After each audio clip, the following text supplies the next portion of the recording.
Welcome to An Unconventional Life, a podcast where we share stories about the crazy 1% out there who earned their doctoral degrees and then went on to use them in crazy, cool, unique, and unconventional ways. Here's your host, astrophysicist turned teacher, author, dissertation coach, and more, Dr. Russell Strickland.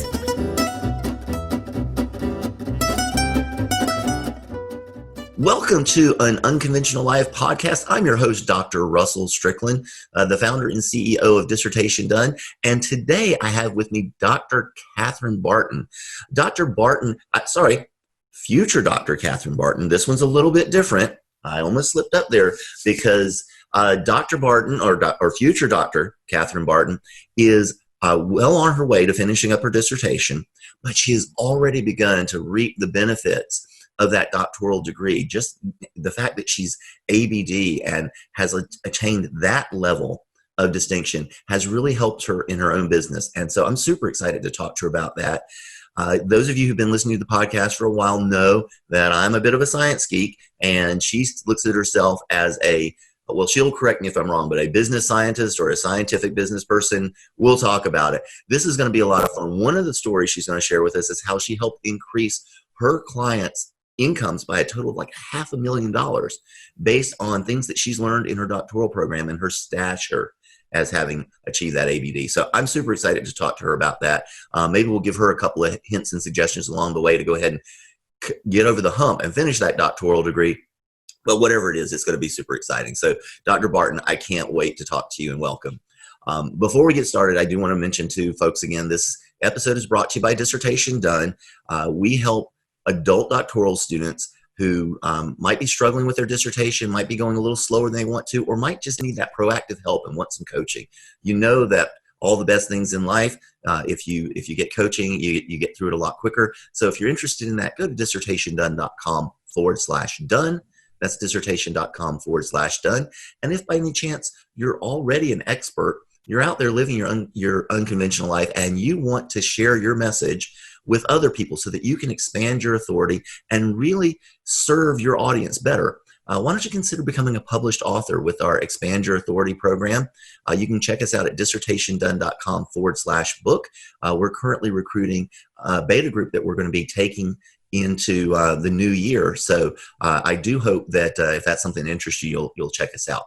That's enough of that. I'm excited to talk with future Dr. Catherine Barton. Welcome and thank you for joining me.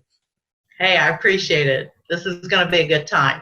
It's going to be fun. I will tell you guys, we always do a little bit of a chat before we get started, and our little pre-chat ran really long, so we had let's stop. Let's get this on tape so everybody can enjoy the conversation. So I'll ask you, like I do a lot of folks, what was it that drove you to make the kind of crazy decision to pursue a doctoral degree at this point in your life? Not many people do it. Not many people finish it. But even deciding to do it is kind of a weird and wacky thing. So what made you decide to do that? Well, okay, I'm an entrepreneur and I want to get my doctorate. So I'm completely nuts, Russell. The thing that drove me to it, all right, when I was in high school, I went to my counselor and told her I wanted to be something. And she basically told me I wasn't smart enough. So, how dare you? So you set the bar real high. I want to be something. And she said no. I wasn't rich enough and I wasn't smart enough. So how dare you? I'll just prove you wrong. Yeah. I got my master's and that was my goal. Okay. And then, the college kind of came to me and said, hey, what do you think about your Ph.D.? And I thought, why don't I just fill out the paperwork? And then accepted, and then 1,000 years later you're still doing things. And so I appreciate learning. Yep. And I am also the science geek, so we're friends for the rest of our lives. So there you go. Absolutely. Well, so we don't hear that one so often, honestly. We get a lot of folks saying that someone inspired me, but someone ticked me off. Yeah. I was going to show them. Sometimes you get ticked off. Absolutely. Yeah, absolutely. And it's a good motivation. What is it? I'm sure this was some sort of cultural idiom from somewhere or the other. Living well is the best revenge, right? Yeah.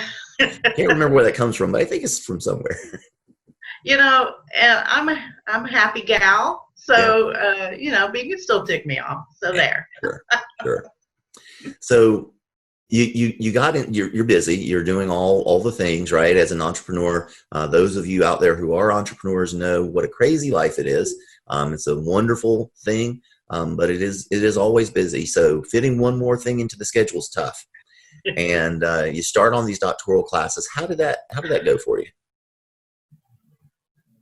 Well, when I started, I was motivated, and the courses are not easy, and I'm an online student, and for me, I do great with people. Right. The online was a new challenge, and I think you and I have already discovered maybe I'm not as tech savvy as I need to be because I've already had issues today. But yeah, we had a little trouble with getting onto the Zoom call, and I shut all my communication down when I'm ready to start one of those. So she's trying to communicate with me over here. I'm sitting over here saying, I'm ready. We survived. But, I mean, it's tough. People need to tell you, getting a PhD is no party. You have to stay rigid with yourself, with your schedule, and that's what I did. Yeah. But the nice thing is, for most folks, the PhD classes or doctoral classes, whatever degree program you're in, they're very familiar and very similar to what you're used to doing for most people. That's in school, not what you're used to doing since you left school, right. But in school, there's that structure. But for a lot of folks, that structure, it gets much harder when you get to the dissertation because that structure is not there anymore. Did you notice that as well? Yes. I had to do a lot of self-talk through this period of my life. Yeah. Because one of the best advice I ever got from a professor was, "Oh, you're trying to get your PhD?" And I'm like, "Yes." And then he said, "No one cares." And then I said, "Okay." And then I realized that this was me doing it.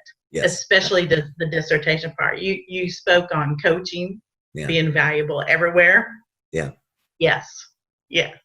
Because someone back there patting you on the back saying, you're doing it, you're doing the steps, and you obviously do a great job at doing that. So, yeah. Yeah, and with the dissertation, there's two things. Well, there's several things. One, most folks who are, in your situation where you're completing this degree online, which is most everybody these days. But if that's the case, you don't know anyone else who's doing this for a lot of students. Certainly not anyone that's doing it right now. That's very unusual for you to really know someone that's doing this, working on a dissertation right now. And when you feel all alone, it becomes really hard to decide, well, how should I behave? If I'm like the only one, how am I supposed to behave? In all of our other social engagements, there's these normative pressures. I see all these people behaving this way, so I'm going to behave that way. And you don't see doctoral students, particularly if you're doing this remotely, you don't see what they're doing each day. You don't see if they get up at 5 o'clock in the morning or if they're up until 2 o'clock at night. You don't see that. That can be really difficult. Great point. Yeah, you don't see it. And if you're in a world where you are the only one doing it, even things like, "Hey, you want to go out to lunch?" And I'm like, "No," because in my planner I have to write X number of words or whatever. Right. No one gets it. Well, just go to lunch. Yeah. It's a conversation that has happened. And your friends and colleagues don't understand. I even had, even your, close, husband, wife, mother, daughter, brother, sister won't understand if they haven't been through it. I had a student who contacted me one day, and I think I may have shared this story before. She said she gets along great with her husband. They never argue about anything.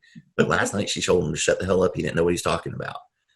And what he said was, "Hey, honey, you're smart enough. You can do this." And that's when she said, "Shut the hell up. You don't know what you're talking about." Because it's frustrating and it's hard. And when someone tells you you got this and they haven't been through it, it feels patronizing because they don't realize how much you're struggling with it. And particularly when most folks that go into doctoral programs are like type A perfectionists, successful at everything. So when you actually run into a bit of a wall and something that doesn't come easily, it gets really tough, really tough. When I started, my husband and I sat down at the kitchen table, and literally I showed him a schedule, and then he was like, "Okay, we're both working towards this. I know Thursday evenings for 4 hours. He doesn't even like text me or whatever. Like That's good. So that was a good thing to do for us. Absolutely. So one of our students way back when, her doctoral study, her dissertation was on the types of support that remote doctoral students need to complete their dissertation. And she found there were 3 things. You needed what we called operational support, which is knowing what the hell to do. Emotional support, which was feeling that you could do it, the motivation, the empathy. And I tell folks you need someone to celebrate with and someone to commiserate with. So that's part of it. And then the third one she found wasn't crucial, but it definitely helped, was what she called practical support. And that was things like, in your case, your husband just leaving you alone, not bothering you when he knew that you were working on this. Because like you said, sometimes your friends are like, "Hey, let's go to lunch." You're like, "No, can't go to lunch right now." And he was the best support whenever I was slacking. Like he would say, "You told me Thursday. Isn't it dissertation time?" You're right. I got to get on this. So honestly, that made a great partnership into me getting a PhD. Yeah, that's cool. Yeah. And then one of the other things that shows up is that practical support is some folks are really lucky they have family members who will take on some of their responsibilities to allow them more time with the dissertation. So that's another one of those things that is practical support.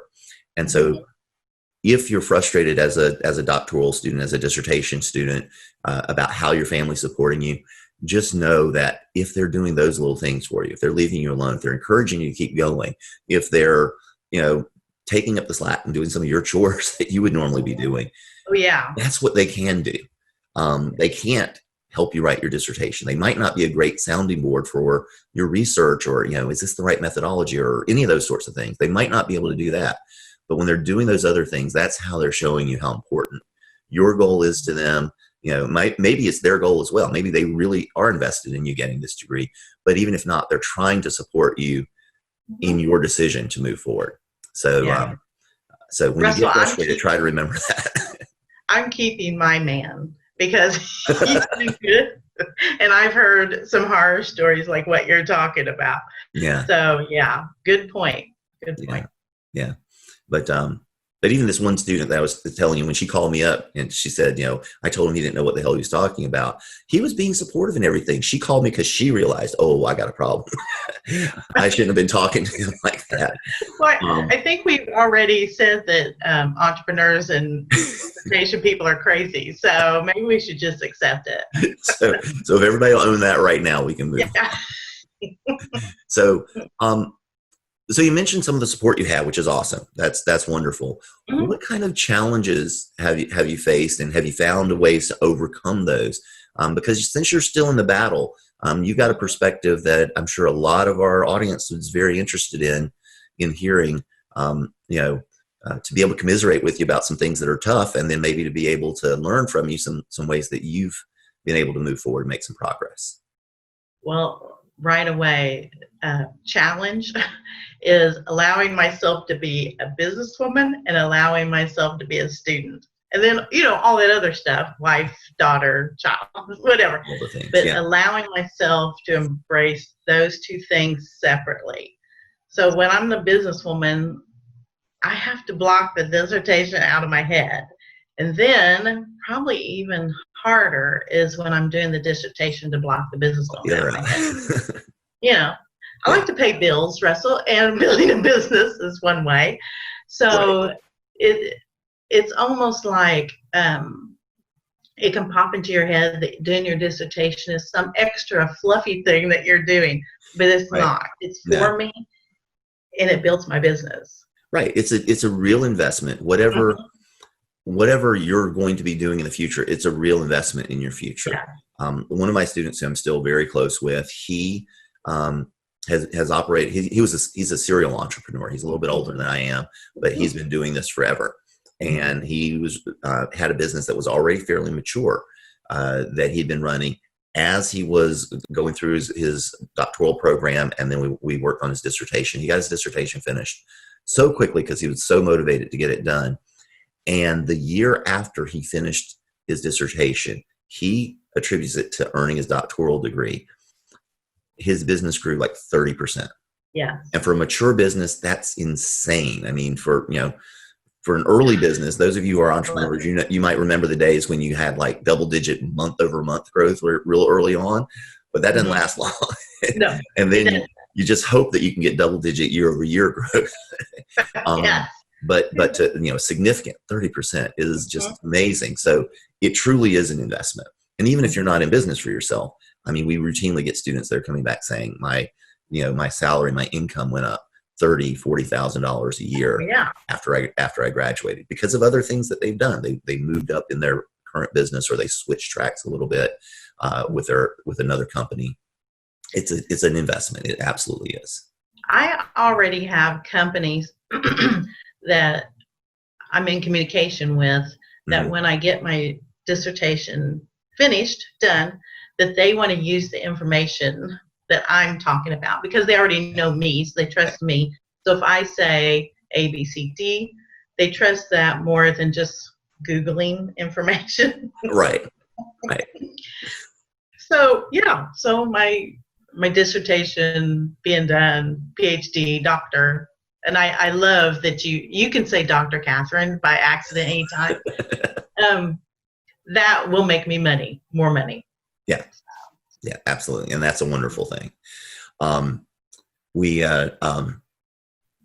we talk about the dissertation, you mentioned that some of the work that you were doing, other companies were interested in.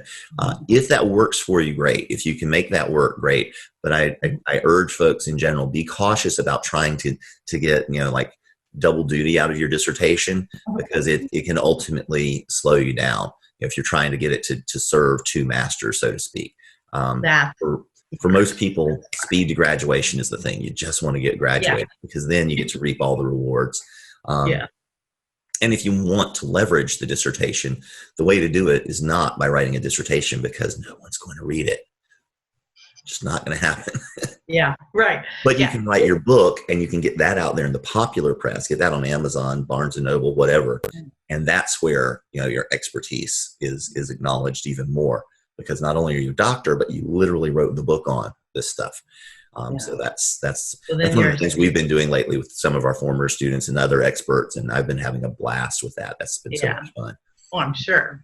Because the constraints of dissertation committees and dealing with those folks, we don't have to worry about that in that instance. My fella doesn't have the same humor I have, so I don't entertain him whatsoever. So, all right. Well, so we talked a little bit about the benefits of graduating. Tell me some more about that, though. I mean, you mentioned earlier that you have a mastermind group, and those guys collectively bumped up their incomes like $500,000. Yeah. And that was all based on this, where you are in your PhD right now. Right. Because I literally use the stuff I have learned, literally. And it's funny thing, huh? Yeah. How amazing. I use my education. And so sometimes, actually more than others, so you'll have an insight into there has been research on everything. People don't realize everything has had research. Right. That's true. And so when you're a doctoral student or doctor, you sometimes have venues to go to find some excellent research and information. Okay. And so, coming down to, I had to prove to a guy once that it's good to say hello to your staff, and it's going to increase your numbers. So it can be the simple things to people trying to engage their workers and stuff, and they think if they put a pool table in the middle of the break room, that's going to work. There's a whole science to it. So I use all of that.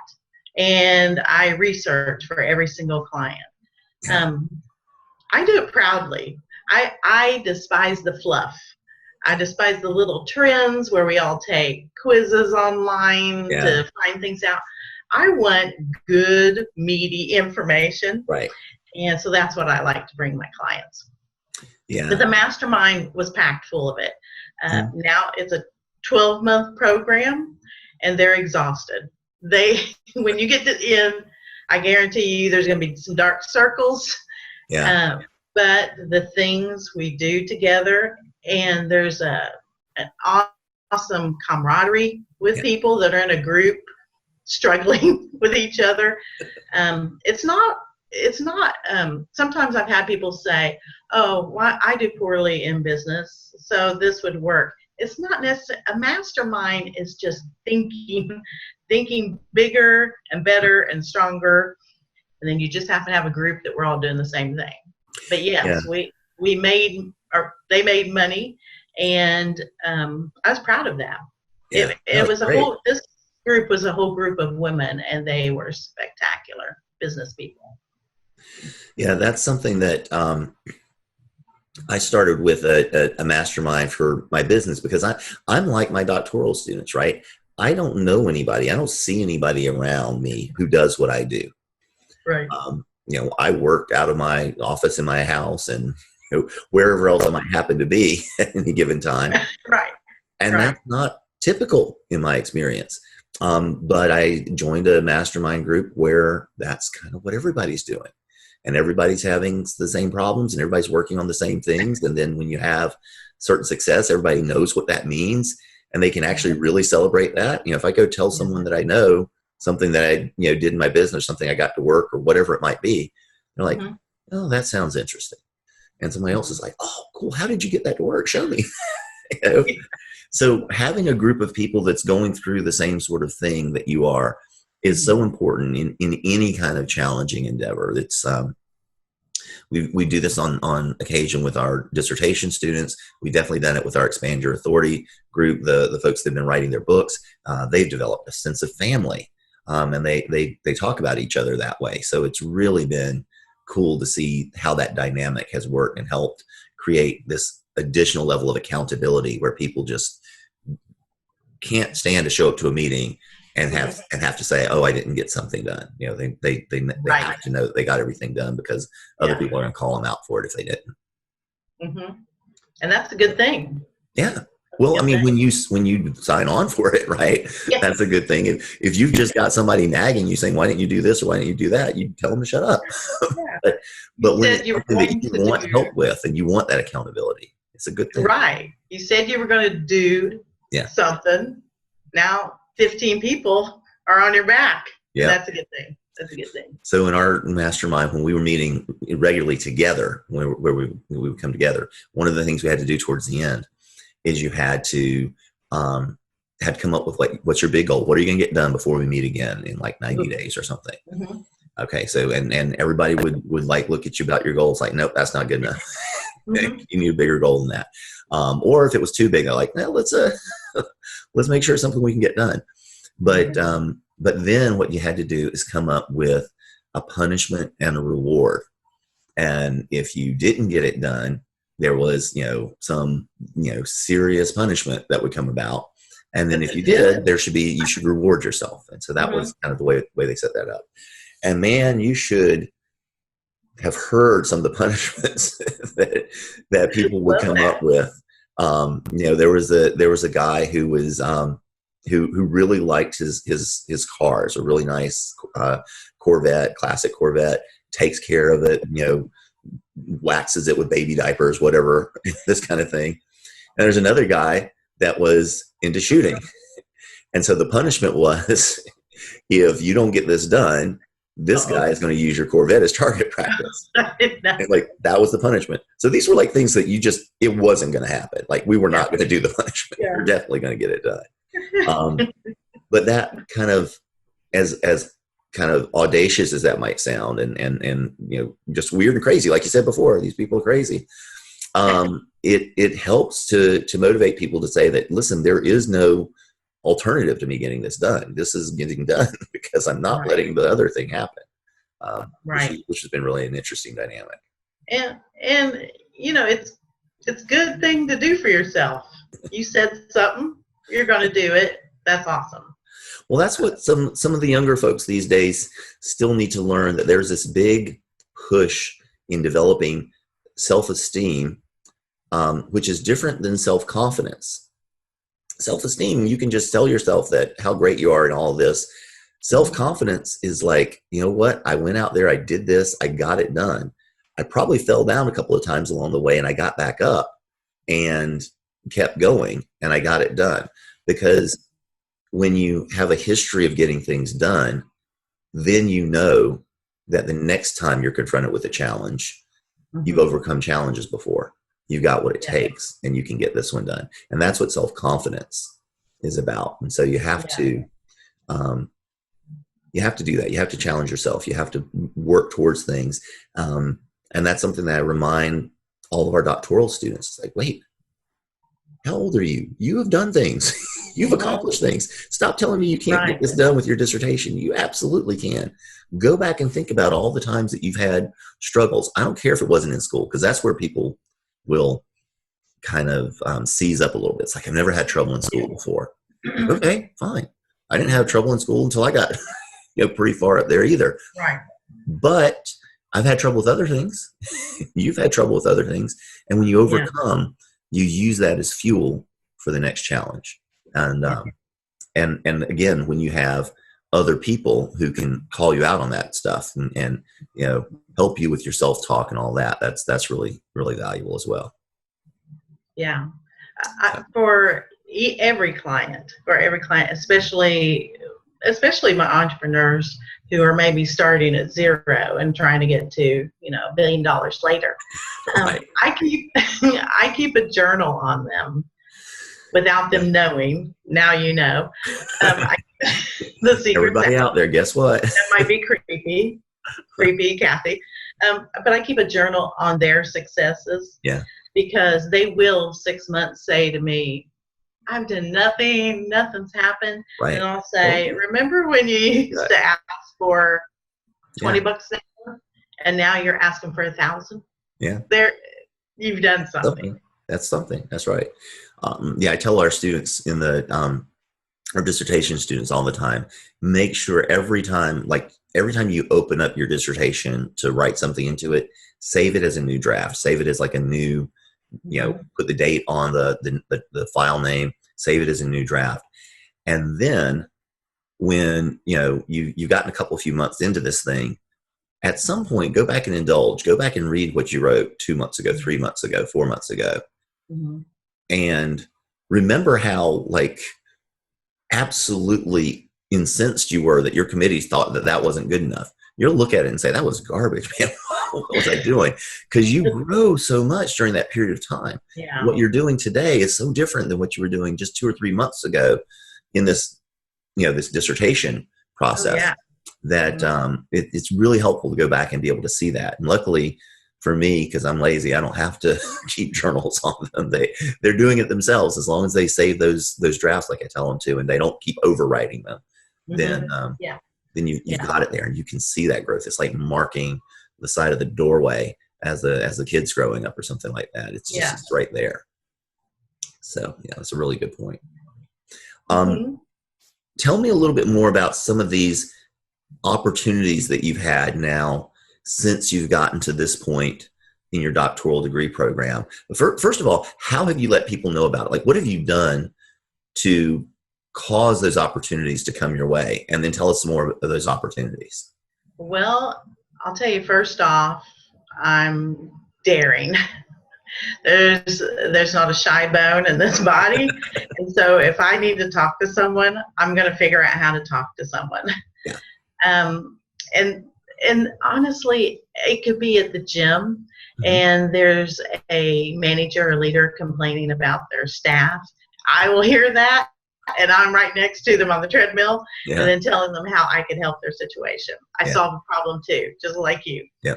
What was the second part of the question? Well, so it was number one, how do folks know that you're at this point in your doctoral degree process to cause those opportunities to start coming to you? And then, tell us about some of those opportunities, some things that have happened to you because of where you are in this doctoral process. We talked about being brave. I'm not shy about saying Catherine Barton, Ph.D. Yeah. A lot of people will say, "See, what's that?" And then I get to talk about my dissertation, and I can talk. I can speak on those kinds of things. Mm-hmm. The different opportunities I've had is it opens the door. Yeah. They may not care that I have PhD, blah blah blah blah blah, after I'm in the building. Right. Matter of fact, it rarely even comes up, but it opens the door. And when I write a proposal and sign my name, mm-hmm. it gets looked at. Right. So if those kinds of things are important to people, maybe writing a dissertation is for you too. Yes. The different opportunities, the mastermind. No one's going to listen to a person that has nothing extra. There's tons of masterminds out there, but mine has the science background. So if that's what you're into, if you want real meaty stuff, then that's what you're going to go to. I have a group, Entrepreneurs, that is for business women. It's free on Facebook. The reason I'm getting people to sign up is because they have heard of me. And then those people that trust me are inviting people. So again, the PhD has helped that. Yeah. Coaching and consulting. People are not going to listen to me just because I'm a nice lady. They trust me because of that PhD written. Right. And what so many of our students have found, particularly after they graduate, is the PhD or the DR for the first name. Mm-hmm. It opens the door. Yes. But then when you open your mouth, then you're on your own, right? Yes. You got to back it up. You got to know what you're talking about. You got to be able to help people, which is why so many of our students are in this in the first place, is to go out and serve people at a higher level. Yes, I have often said that if I won some lottery, I don't play it, but if I won some lottery and became multi-bazillionaires, I would have to do what I'm doing right now because it's a blast to me. So yes, my wife asked me, like, what are your plans for retirement? I'm like, this. Or whatever the next thing is. I mean, if I get bored of this at some point, and then it'll be the next thing, but. Right. Helping people solve problems somehow or the other is probably what it's going to be, because that's what I like to do. Every single thing I do, all these things that I do, if you look at my website, every bit of it stems from leadership development. Yeah. I get a high off of developing the people, because then they do these amazing things that often surprises them.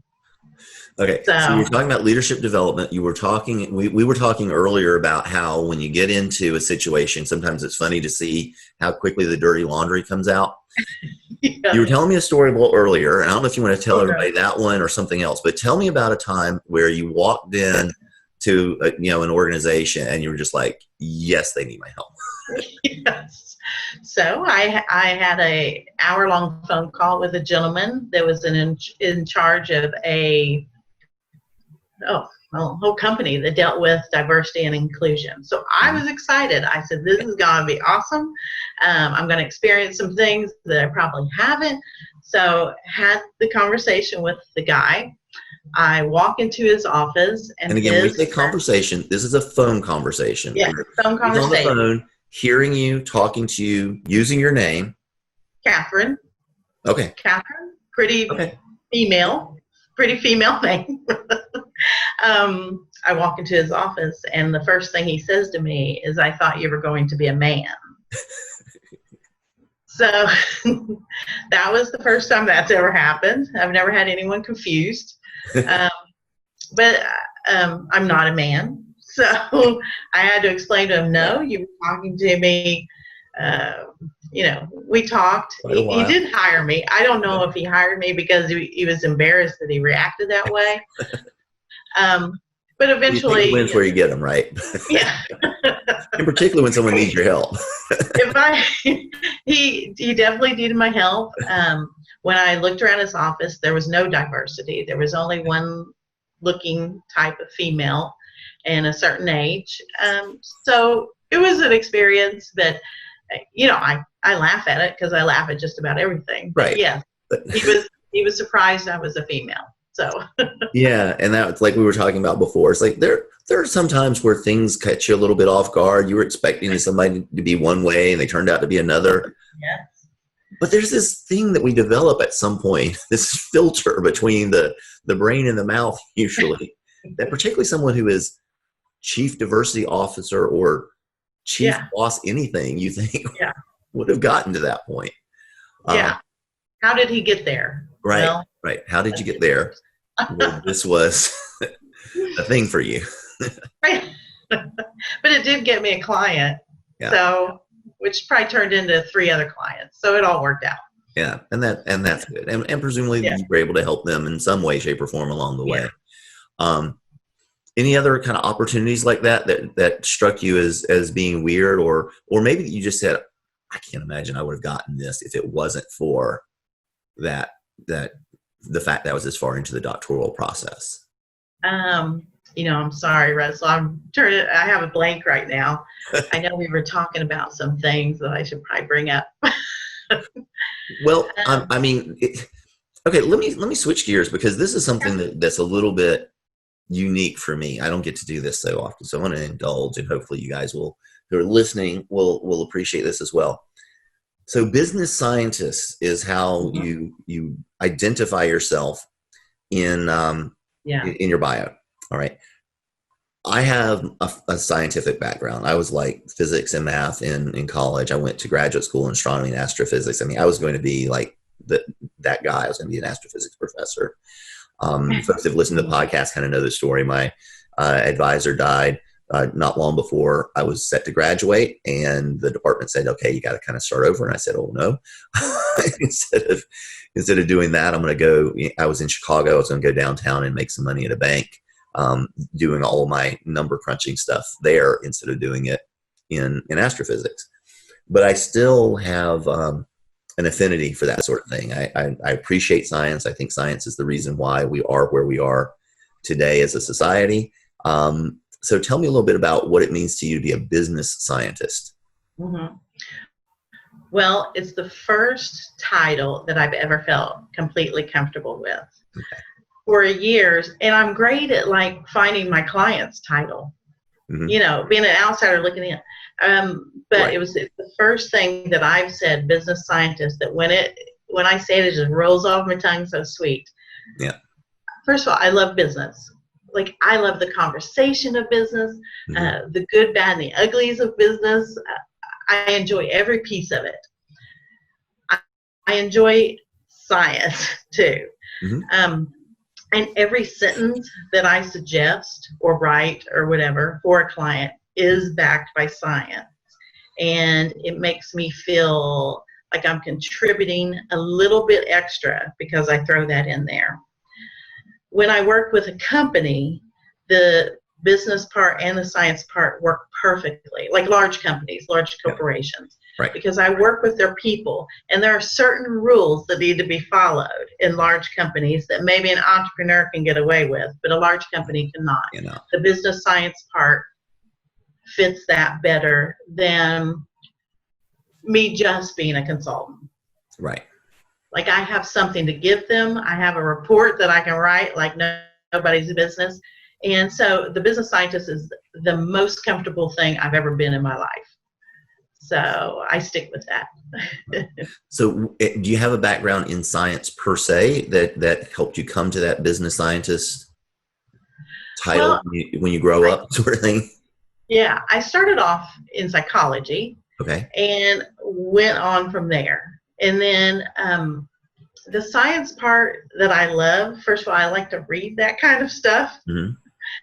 I don't want to be the nerdiest person you've ever had on this panel before. So, well, maybe you want to get rid of some of the things I say. Oh, no. This is number one. We had not long ago a guy who was born blind and got his PhD in organic chemistry. And I don't want to paint him with a brush and say he's the nerdiest guy, but he's got the creds for it at least. Yeah. And we had a blast talking some of this stuff. If I delve back, I'm sure we've got others. We had so my publisher that I work with on our book writing programs, and that I work with personally. She got her PhD in flute performance, and she did her dissertation on like fully cataloging master-student relationships of all notable flute players. Oh, wow. And that was how she did it. So we've had geeks on this thing. Yeah. And those of us listening to this, whether we want to fly the flag or not, you need to own the fact that you probably dive deeper into a lot of things you're interested in than most of the folks that you know. That's what a geek is. So it's not about the person who's curious and interested in things. And when you are passionate about, when you enjoy it, there's always a good conversation to be had around it. Yeah. So basically you're saying I found my people. Maybe so. Well, one of the things I've learned, so as I started studying business and marketing, so they talk to you about what you have to do. You go out there and you use your voice, and you say what you think and what you mean, and you're going to offend some people and you're going to push some people away. And that's how you know you're going to be successful, because if everybody likes you, then you're nothing to anybody. You're just kind of there. Right. But if some people are like, I don't care for this guy, or stronger language than that, then good, because you're not going to help that person anyway. But what you're doing is you're cultivating a message that's going to resonate. It's going to be this beacon that calls out to the person that you are going to help. And so what I think is, by being true to who I am, I've slowly but surely, I'm cultivating a bit of a following of people that I'm actually interested in hanging out with. And I would actually enjoy helping, and that sort of thing.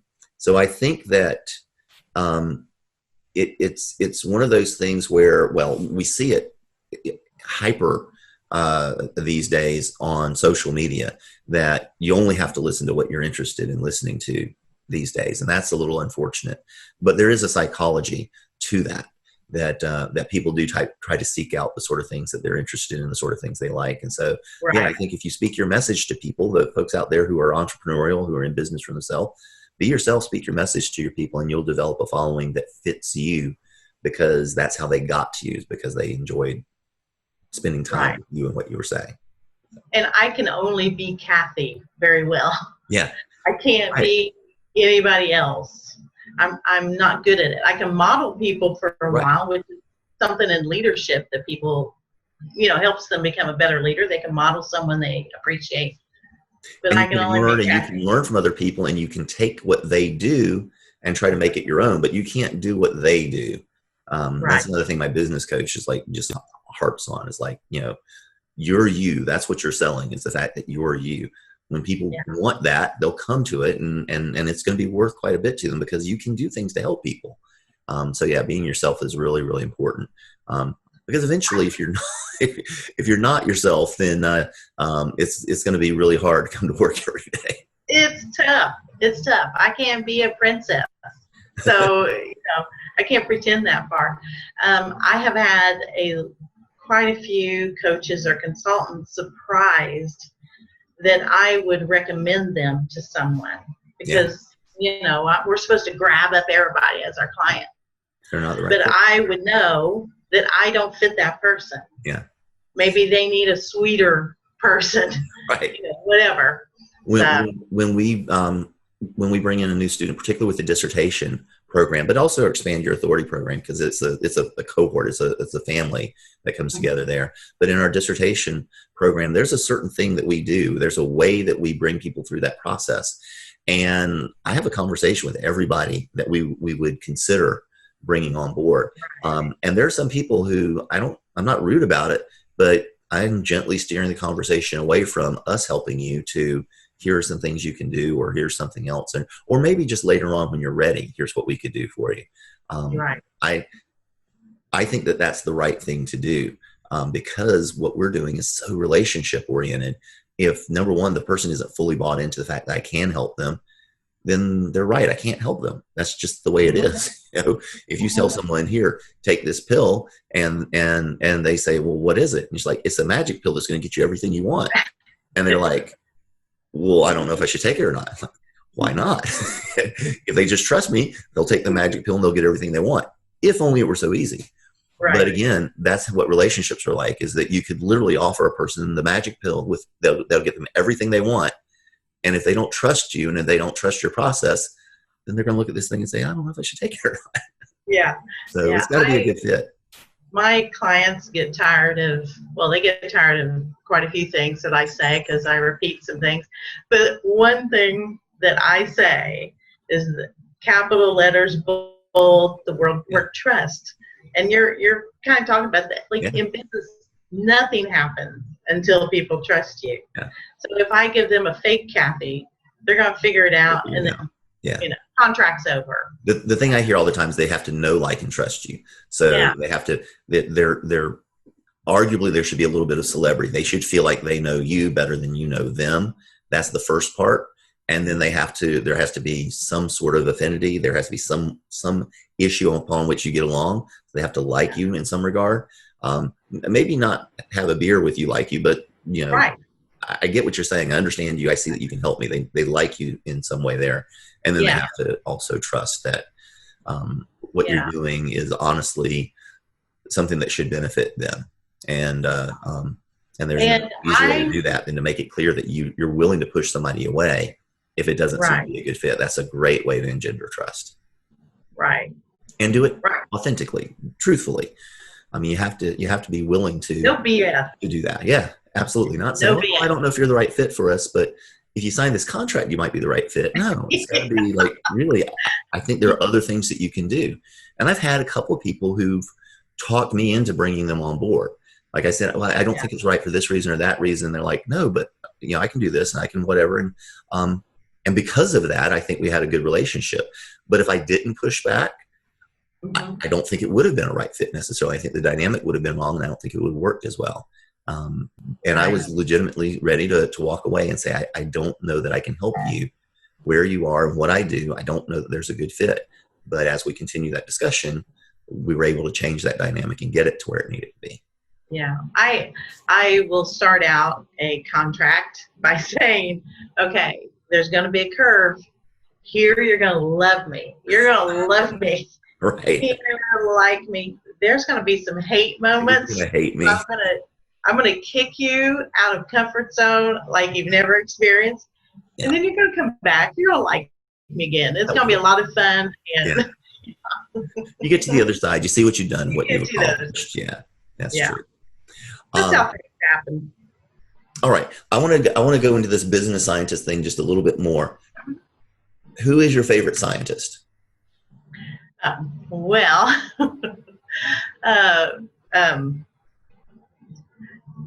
Clara Barton. Okay, and tell me more. Tell me more. I like the free thinking, and I like that she did things and thought of things that were so ridiculously practical and common sense, and made them work in the world like nobody's business. And for some reason, nobody else talks about her. Yeah. So mine, I've had, like I said, I had this background in physics, and so a lot of the folks I think about are in that vein. When I think about folks that are alive today, I would be thrilled to be able to have a conversation with Neil deGrasse Tyson. He is just so much fun. I don't know if you've ever watched any of his videos. He's got podcasts and all sorts of things out there. Yeah. But he's just so much fun, the way that he presents things. And it kind of reminds me again of when I was first kind of getting into science, this way of being able to look around the world and know certain things that you never studied because you learned this, and this applies to all of these different places. So that's really cool. But when I was at the University of Chicago, I was there at the same time as the guy who basically first decided when a star could become a black hole. His name was Chandrasekhar. And he was there. He was an emeritus faculty member. one of my instructors, who was just a brilliant guy, had the office beneath him. And he told me at one point, he's like, I took this office intentionally because I thought maybe some of the knowledge and the brilliance and the genius would just sort of soak through the floor and drip on my desk from time to time. And if I'm lucky, it might land in my head. He said that man had written more before I was born than I have since, and the gap has continued to widen ever since. Right. That's how a faculty member at the University of Chicago, who's a brilliant guy, thought of this person. Yeah. This person, Samuel Sekar, at the end of his career, he was going through Newton's Principia, so the book that Newton wrote, who was like the book on physics. He was going through it, and he would see, okay, I know where you're going. I'm going to close the book, and I'm going to see what I can figure out. And he knew the physics. He knew where it was going. He had like 300 years of math on the guy, development of math on the guy. And he said, I would open the book, and Newton always did it better. Wow. And that to me is just like mind blowing, that, a professor who was teaching me, who I really respected, said the guy in the office above me, I just hoped some of his knowledge could drip through the floor on me. And the guy in the office above him is like, this guy always did it better. Right. It's amazing. And for that kind of, even being close to that atmosphere does something for you. I always appreciate simple. Yeah. I like whenever people take a hard thing or an impossible thing and then they make it simple. Correct. I do that. Like we talked about the masterminds. That was always my goal. Every single month, our group meeting was people tell you that you need to write a business model, but they never tell you how. Here, I've got 10 steps. If you do this, it's done, and we're moving on. Yeah. Yeah. So I appreciate. I'm trying to remember who the quote. I can't remember who it was now, and I'm going to butcher the quote. But basically, the idea was that I wouldn't give a fig for simple on this side of complexity, but for simple on the other side of complexity, I'd give anything. I'll give it. Yeah. So that's right. Einstein said, theory should be as simple as possible, but no simpler. Yeah. You got to get it right. But then after that, we want it as simple as we can get it. Yeah. And then simple is great. Yeah. Yeah. And that's true. Yeah. It's true. I think I've talked about this on the podcast before. When I was an undergrad in physics, we used to have a thing that we kind of pejoratively called the grandma theorem. And that was that you don't really know a thing until you can explain it to your grandmother. And this wasn't meant to say your grandmother's an idiot, just that she's not a theoretical physicist. Yeah. Right. If you could understand and appreciate and maybe ask you good questions about or come up with the next step in the thought process because of something that you taught her, then you got it. But if you can't explain it that way, if you have to use complicated math or anything like that, then you don't get it. I talk to my dissertation students all the time about statistics, and we use things like, we talk about like picking, Scrabble tiles out of a bag and, decks of playing cards and stuff like that. And we talk about it and visualize it. And there is never a formula or a mathematical anything that we talk about, because guess what? The computers do that. You just have to understand what's going on. And so if I can get you to understand what's going on, then you're going to be able to stand up there and talk about what the computer did and what it means. Right. And nobody on your committee is going to ask you, well, how do you derive such and such a formula? No, they're not going to ask you that. That's not what you're studying. You're not a statistician. It's fine that you don't know all of that stuff. What you need to know is what it means. And that's simple. So, that's awesome. Well, listen, future Dr. Barton, tell folks what's the best way to reach you if they have, if they're in need of this mastermind, if they have a business that needs some leadership development, if they are a diversity, chief diversity officer and there's no diversity in their company, what should they do? My website tells you everything. I'm so transparent. FutureThinkingConsulting.com. I am so transparent. FutureThinkingConsulting.com. All right. FutureThinkingConsulting.com. I tell you my fees without apologizing. I even give you statements of works you could download to see how we would interact if I executive coached you. Yep. My masterminds, I have a whole page dedicated to it. And you can email me directly. I even have my phone number. I will answer the phone. So email me, call me, leave a message on my website. I even have a leadership development program that you can check out right on my website.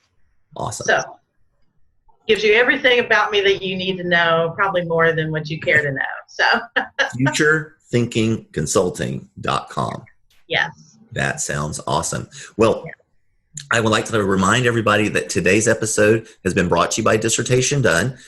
So if you all the dissertation stuff we talked about today, if that's got you thinking about your dissertation and you'd like a little help, support, guidance, direction, accountability, go to dissertationdone.com/done. And we'll have a conversation, see if you might be a good candidate for our Fast Track Your Dissertation Coaching Program.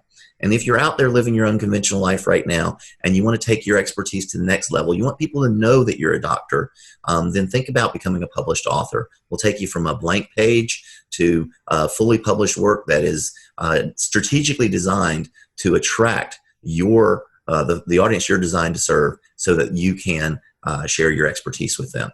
And you can find out more about that at dissertationdone.com/book. So that's all for this episode. Future Dr. Barton, thank you very much. It was a blast. Thank you for being here. Yes. We will talk again, Russell. Absolutely. And to everyone else, go out and live your unconventional life and have a wonderful day.